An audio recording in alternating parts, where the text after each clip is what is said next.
God has blessed us with a great pastor. We're going to take an opportunity, Bill and I, just to speak for a few minutes.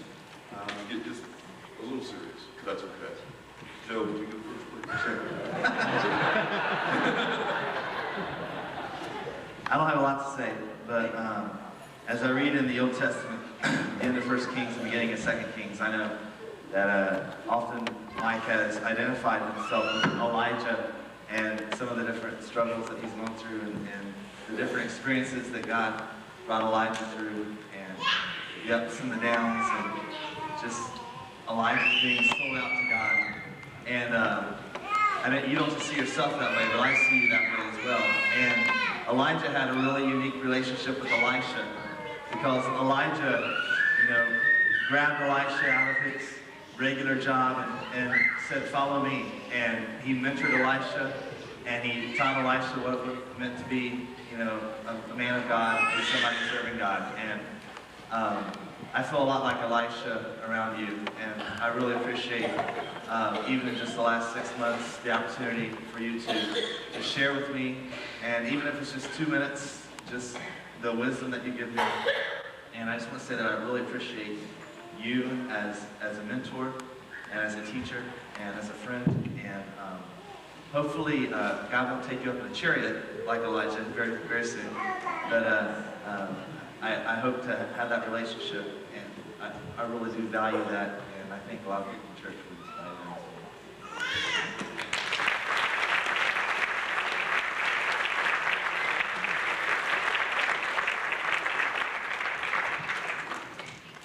I concur with that sentiment. You're one of my best friends. You taught me a lot. And, I get compliments all the time about how I'm growing. And that's a tribute back to God used in my life. And I appreciate that. And we'll read a couple of verses at first. But first of all, I want to thank your mom for having such beautiful children. And good night. I mean, you got you winning beauty pageants, your daughter winning beauty pageants. Shoot, he's a poster child.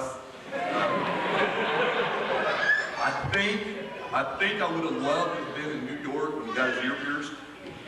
I think that would have been really cool. And then the yellow shoes you bought. What was the deal, man? $100 pair of yellow shoes? Is that right? That is insane. Huh? Well, they were more than that? Wow, they probably looked like a big banana walking around. There's some verses that as I read, I think of our pastor, because I know his heart. I know his love for the people of this church. I know his love for the Lord. We've had fun tonight, picking on him just a little bit. But there isn't anything in the world I would do for this man. If he was to call me tomorrow and ask me almost anything, I'm going to put almost. I'd do it. I'd do it. Because I love him. And I know you love him. Isaiah, in the years of King Uzziah's death, I saw the Lord sitting on the throne, lofty and exalted, with the train of his robe filling the temple. Seraphim stood above him, each having 6 wings. With 2 he covered his face, and with 2 he covered his feet, and with 2 he flew. And one called out to another and said, "Holy, holy, holy is the Lord of hosts. The whole earth is full of his glory." And the foundation of the thresholds trembled at the voice of him who called out, while the temple was filling with smoke. Then I said, "Woe is me, for I am ruined, because I am a man of unclean lips, and I live among the people of unclean lips. For my eyes have seen the King, the Lord of hosts." And as I read that, you come to my mind.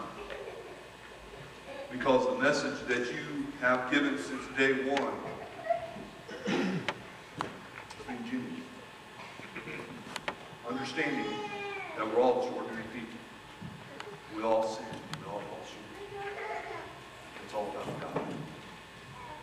God is the one who deserves the glory. God is the one reason we're here tonight. And yes, we had fun. Okay, everybody look in. We had fun.